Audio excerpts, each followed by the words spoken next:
yicaye yose ari gukora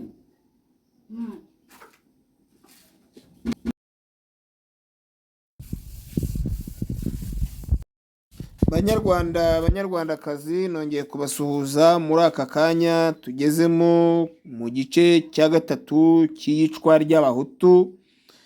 Mugire amahoro, Imana y'amahoro ibahe umugisha. Nzi neza ko iki kiganiro abantu benshi bari bakinyotewe cyane kandi muraba agaciro. Imana y'amahoro ibahe umugisha.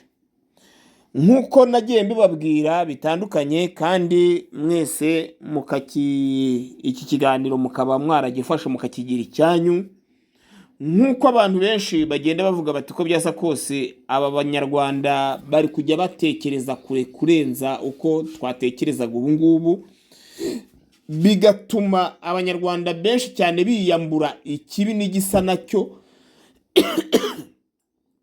Munyihanganire, ku bantu benshi cyane bakoze ubwicanyi bakavuga ati ibintu ntabwo twabyihererana kuko nta cyiza kiri mu kwica abandi. Kubw'ibyo rero ntabwo twahagaze, twagiye twumva igitekerezo cy'umunyarwanda witwa Muhima, nawe batanze igitekerezo kuri David TV. Ntabwo twahagaze, twese tumwumva tumuha ijambo. Ni karibu Muhima, ijambo ni ryawe. Gusa Uwimana ngira ngo ntugire ngo nuko nari mvuze ngo ngiye kuruhuka, ariko utekereze yuko wakongera kugarura itiku ryawe nk'iryejo, nakwemera ibitotsi nkabireka ariko nkatagira nkagusubira. Nakubajije ibibazo bibiri.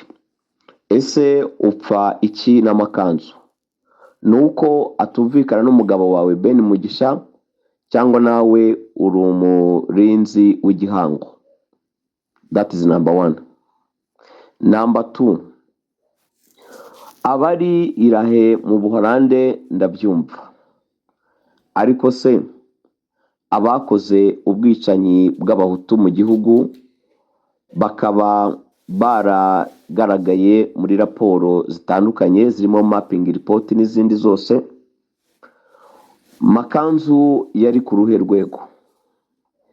Yatanze ayahe mategeko yayahaga abandi? Mu bayobozi ba high command abafataga ibyemezo byo kurimbura abantu, Makanzu we yari iki? Banza usubize ibyo ngibyo, nyuma ibindi bikomeye nagarutse humura ntaho nagiye. Mumbarize Theopista. Banyarwanda rero murabyumva, uyu ni umuvandimwe bita Muhima, arabaza Theopista akamubaza ati ni gute ubasha kwicara ukatubwira ngo umuntu niba yabashije kwihana ibi bintu, ni gute ubasha kwicara hari ukajya kumuhagarara imbere? Undi nawe rero uyu muntu bita Makanzu yahagaze hari aravuga ati ngiye mumbarize umuntu bita Theopista ibintu yishoyemo, ari nabyo nyababwira ngo abanyarwanda mujye mwitonda mutazisanga muri kwishinja ibintu mutazabasha kwishinjura. Umuvandimwe bita Makanzu yahagaze hariya aravuga ati rwose nimumbarize Theopista, nimumwiyumvire ntawe njya kuvugira. Nguyu umuvandimwe niwe muntu mumbarize Theopista, niwe muntu wankundaga umaze icyo twapfuye nakivuge. Na niwe wanyishyuriraga inzu, niwe wanyishyuriraga ibyo kurya, buri kimwe cyose, muvuma zose n'ingendo nakoraga zose niwe yoherezaga amafaranga, ariko akayacisha kuri bende. Mu byumve hari n'abandi bagiye babikora ariko sinayabonaga ayo mafaranga. Ariko tukuranye ikiganiro ambaza ku ruhande, arambaza Makanzu, tuvugana mbese ku by'ubwicanyi bwagiye bugenda mu Rwanda. Ndamubwira byagenze uku, abahutu bishwe gutya, cyane cyane ab'abasirikare kuko nibo bageraga iwacu, nibo bicirwaga iwacu. Ab'abasivile buri akenshi ntago abahutu cyane b'abasirikare nibo bishwe cyane mu gisirikare, bakicirwa mu gisirikare cyo kwa Kagame. Mwibuke ko uyu muvandimwe yitwa Makanzu, ni umututsi wo mu bwoko bw'abatutsi. Mwibuke ko turi ku kiganiro cy'abahutu bishwe. Banyarwanda muze kubitandukanya neza, ejo mutazavanga David ngo ndimo ndavanga amasaka n'amasakaramentu. Twikomereze icyo kiganiro. bicirwaga iyo mu makomine, ariko abasirikare benshi bagiye batikirira iwacu, n'abaturage bamwe bafite amafaranga b'abayobozi bamwe harimo abahutu n'abatutsi bagiye bicirwa iwacu, cyangwa batikirwa iwacu, abasirikare bacu bagakora operasiyo yo kujya kubica bitwaje imodoka, bagashyiraho plaque ya Kongo, ya Zaire, Kivu. Hari igihe bakoreshaga n'iyaho Zaire. Urumva plaque za Kongo zari zitandukanye, bari yakoreraga Kivu yandikagaho Kivu, ariko yabari yaho Zaire, imodoka yaho Zaire ikakoreshaho Zaire. Kenshi rero barakunda guhindura izo plaque kandi zabaga iwacu ari nyinshi. Rero nuko byagendaga. Hari igihe bakoreshaga n'imodoka twakoreshaga iwacu zanditseho minuari, barazikoreshaga. Rero topista yaze kugira ngo ubwo buhamya bw'izo mpfu, harimo n'iz'abapolitisiya, harimo n'iz'abacuruzi, ngo sinzazivuge. Ni byinshi mbese, ni byinshi topista yagiye. Noneho ikindi ndebye rimwe ndi muri studio iyo ngiyo ya Beni, mbona haje abagabo muri batatu, ariko mbona harimo umusirikare umwe. Nari ndi kumwe n'undi mugabo turi muri studio, sinshaka kumuvuga izina, kandi niyo radio sinshaka kuvuga batabaho ndi kuri publicita. Hanyuma arapresenta ngo ni Captain Makazo. Nyuma ndamungira, ibi bintu uvuze si byiza, sindi umusirikare wa UPDF, ugomba kumpresenta nk'umusivili hano muri iki gihugu, ukapresenta izina ryanjye gusa birahagije, si ngombwa uvuge amagrade yanjye. Basi nanjye naje kureba bibayemo mistake. Ni byinshi ntashobora kuvugira hano, na narashyitse kuvuga n'ubuntu kugira ngo abantu bamenye icyo uyu mugore aba azize. Muzamubaze ese Makanzu muzize iki? Kandi mubona ibyo antuka. Hari n'undi w'intore mbese bakurikirana mu kuntuka. Aho ngaho muzamubaze ese kuki uhuza na Magashi, kuki uhuza n'undi muntu sinzi ukuntu bakita, gusa njye nandikaho Magashi mento Kigoryi, Arani nkandika Roziramuhe, niyo mazina. Kandi abangaba nagiye mbandika kuko bampamagaye mu gikari. Bampamagaye mu gikari, ari Magashi bampamagaye mu gikari avuga Makanzu nyamuneka ibyo bintu biceceke, ahubwo wadufasha mu kutuka bamwe bari turayishimiye. Hari n'abandi benshi nanze kutuka, ariko nkavuga njye ibyo nzi n'ibyo nabayemo, ibyo nabonye n'ibyo nagizemo uruhare. Rero sinumva ko nkinga amabere, ahubwo umuntu nantuka azajya asobanura cyangwa ahakane ngo iki kandi si ngoma ko ntemerwa naye na topista.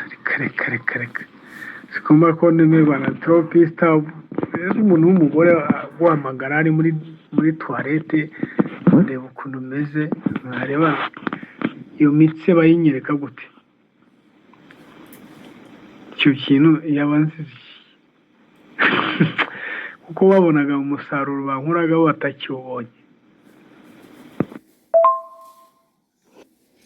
Murabyibuka abanyarwanda benshi, hari byinshi cyane twagiye tuvuga, twabivuga hariya, induru zikavuga, umuntu yatangira gutegura uko umuntu yakora ibiganiro, abandi bakabasubiza inyuma, bakaza bakagufata ishati kugira ngo utagira ikintu uvuga. ntabwo byarangiriye aho ngaho. Uyu muvandimwe rero nawe w'umudamu nawe yagize gutya arahagarara aravuga ati ntabwo ibi bintu ngewe nabyihanganira. Mumwumve nawe. Theopista wiriwe, none se kuvuga ngo nibatware ngo Makanzu ntumwemera ngo yishe abantu, abishe abantu mu Rwanda barababariwe, ntabwo ubizi ko haje ubumwe n'ubwiyunge? Niba uvuga ko uri umututsikazi ukaba utababarira se umututsi wishe abantu, ubwo weho urajya he noneho? Burya umuntu muzima ni uwivuga icyo yakoze kandi akagisabira imbabazi. Watandukanye na wa wundi wihishahisha nka kuriya FPR yabikoze, ikica abantu yarangiza ikabyitirira abahutu. Uri kumva? Makanzu rero afite itandukaniro cyane nabo. Ku giti cyawe singuhatira kumwemera, ariko abamwemera barahari, sibyo? Nanjye ndimo. Kubera yuko umuntu wemera icyaha n'Imana iramwemera, umuntu wemera icyaha agasaba imbabazi n'Imana iramwemera. Ntabwo wamwumvise avuga ko asabye imbabazi ku rubuga akasaba imbabazi Abanyarwanda? Iryo jambo ntaryo wumvise? Niba utababarira se wowe uzababarirwa? Kandi noneho Makanzu ndahamya neza ntashidikanya ko atari mu bantu bishe umuryango wawe. Ashobora kuba yaragiye mu bice ahandi, ariko niba umuntu yatuye ibyaha bye kandi akemera kubivamo, yitandukanije n'ikibi, ni umunyarwanda rero waje usanga Abanyarwanda kandi bafite umutima wo kumwakira. Numuhakana uri umwe abandi bakamwakira, urumva hari icyo bizamutwara? Ku ruhande rwawe umuhakane nta kibazo. Njyewe ubwanjye n'ubuhamya yatanze nuko yivugiye, numva rwose kumubohora naramubohoye. Urumva? Ku ruhare rwanjye nta kintu mpfa nawe, ni umunyarwanda wemeye kuva mu kibi, yateye intambwe. Ahubwo twari dukeneye n'abandi batera intambwe bakagira gute, bakavayo. Niba umuntu aje agusanga avuga yuko yemeye icyaha cye kandi akakivamo, ukamutera sentiri, ubwo urumva uzaba umufashije iki? None se Theopista we ngo ntago ngo abantu yishe harya yabazuye, nta n'uzabishobora kubazura wari we wese wakoze icyo kintu. Naho FPR yishe abantu igakomeza kubyitirira ubwoko bw'abahutu, teguye jenoside, bishe abantu, barangije bati jenoside yakozwe nande? Yateguwe na Habyarimana. Arangije yiheraho ariyica. Icyo kintu njya nkibaza abantu, ariko kugeza izi saha nta n'umuntu n'umwe urampa igisubizo. Theopista, ngaho nawe mbwira ukuntu umuntu ategura jenoside yarangiza akiheraho. Abantu dufiteho ikibazo ni abantu bateguye ubwicanyi bakabutwerera ubwoko bw'abahutu. Icyo kibazo nicyo dufite. Sawa. Ntibyarangiriye aho. Banyarwanda, ntabwo byigeze birangira. Ariko mwibuke umuntu bita Bikitwa Ingabire, yaragiye arabaza ngo ko tubonye imva z'abatutsi, ubwoko bw'abahutu bwo bwahambwe hehe? Inyiturano bamwituye murayizi cyangwa murayibuka? Bahise bamujyana Amageragere, Disney Futrante babamugejejeyo. Ngira ngo igihano cya nyuma kirangirije Imageragere kubera ko abajije ijambo ngo abahutu bahambwe. Ariko se uyu Theopista we yashubije iki? Ntabwo nahagaze. nabajije topiste dore icyo yasubije. makanza aragapfayonga makanza aragapfayonga nawe neme mwene wacu uri makanzu akamunyurwa numa ye mugakabye oya nawe makasi nsinwemera sindani ngo nagukunda oya niba utubura kwa twiciye abantu se niba tekore muzabazura niba yarabazuye yenza kwemera akamutera bazura kumuzanga ubwo nawo nabo ngabo nyine banyurwa numa je sinakwemera nk'inkotanyi wapi ndi umuntu twene wajya ko sishora kwara namwe mwabicanye mwe kasase ntabwo njye narababwiye ngo ntabwo njya mpagarara kuko ngewe iyo mpagutse mpagurukana n'imiganda. Uyu ni umututsi wishe abahutu arangije atera intambwe arabyemera avuga ati ngewe nishe abahutu benshi ndetse bamwe mbata mu byobo hari nabo natwitse mu magambo ye yivugiye hari n'abahiye n'abarunaka ntibajye hariya ngo bahakane kuko ngewe nari benshi cyane nagiye nkorana nabo. Uwo ni umuvandimwe wabitwibwiriye. None dutangiye icyegeranyo batangiye kumutuka batangiye bagiye hariya baramututse ariko noneho ntabwo njye nahagarariyeho reka murabizi ko ntajya nkorera hasi ubusa reka shwi Madame David reko ndebuka ukabije ukabye cyane kama kazi n'amakanga ikitamukanga se ngwiki yisha abantu nese arabazuye abatuzaga imoro ntuziye bari irahe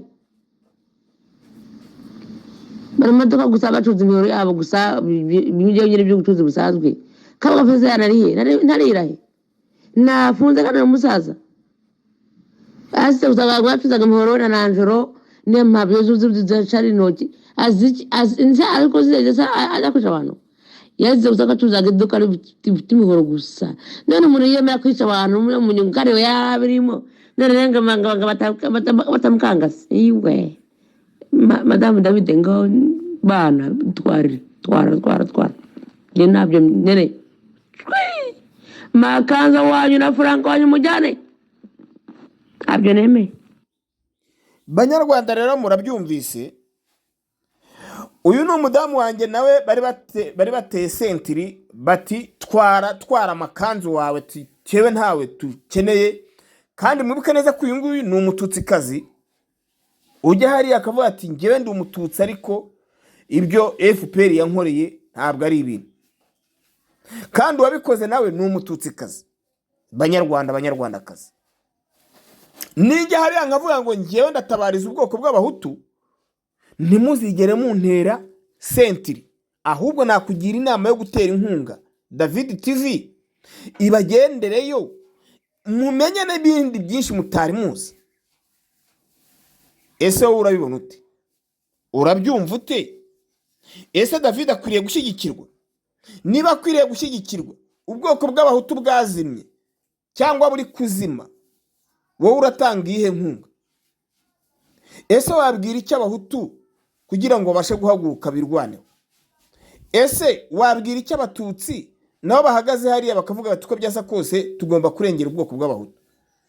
Ese mwagira iki abanyarwanda kugira ngo bagane umutwe wa FRN kugira ngo babashe kugira gute kurwana ku gihugu kiri kubura abanyarwanda benshi cyane batandukanye banyuze muri FPR? Murakoze rero abanyarwanda, ibi bintu nabiteguye ku nkunga yanyu mwese mugomba gutanga kugira ngo turengere ubwoko bw'abahutu buri kuzimira cyane ko hari na benshi babura uko babigenza bakavuga ngo David ngo ngwino tukwishyura ariko ntukomeze kuvuga ku bijyanye n'abahutu. Abahutu ngomba kubavuga cyane n'abatutsi badashyigikiye ubwoko bwa FPR buri kuhitana abanyarwanda. Murakoze rero Imana y'amahoro ibampera umugisha. Nzi neza ko iki kiganiro buri wese uwumva agishyigikiye agitera inkunga, yaba iy'amafaranga yaba iy'ibitekerezo, irakenewe. Ndizera ko buri wese agomba kubigiramo uruhare, waba uri umuhutu, waba uri umututsi, waba uri n'umutwa, nawe birakureba. Nzi neza ko agahugu kadafite umuco karacika, kandi buri wese arwane kuri mugenzi we igihe kikiriho. Murakoze rero, Imana y'amahoro ibampera umugisha.